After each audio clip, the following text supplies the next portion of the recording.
एक छोटे से गांव में रवि नाम का एक बुद्धिमान व्यापारी रहता था। उसके पास सुंदर नाम का एक गधा था, जिसका उपयोग वह एक गांव से दूसरे गांव तक सामान पहुंचाने के लिए करता था। सुंदर बूढ़ा था, लेकिन वफादार था और रवि उसे बहुत महत्व देता था। एक दिन जब रवि और सुंदर पड़ोसी गांव जा रहे थे, तो उनका सामना ग्रामीणों के एक समूह से हुआ।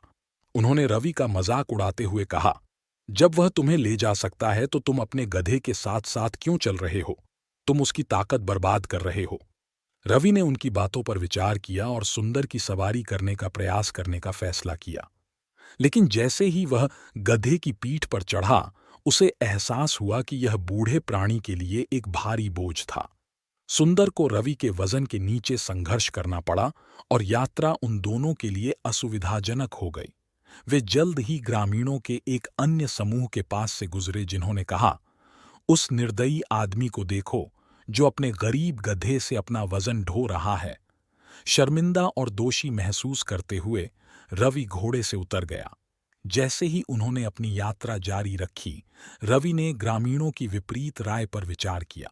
उसे एहसास हुआ कि हर किसी को खुश करना असंभव था। कुछ लोग पैदल चलने के लिए उनकी आलोचना करेंगे, जबकि अन्य सवारी करने के लिए उनकी आलोचना करेंगे। रवि ने अपने निर्णय का पालन करने का निर्णय लिया। वह सुंदर के साथ साथ चलता था, कभी कभी बोझ उठाने में उसकी मदद करता था। इस तरह रवि और सुंदर दोनों सहज रहे और उन्होंने अपनी यात्रा सफलतापूर्वक पूरी की। रवि और सुंदर की कहानी हमें अपनी पसंद खुद चुनने और दूसरों की राय से प्रभावित न होने के महत्व के बारे में एक मूल्यवान सबक सिखाती है। इससे कोई फर्क नहीं पड़ता कि हम क्या करते हैं, आलोचक और नकारने वाले हमेशा रहेंगे।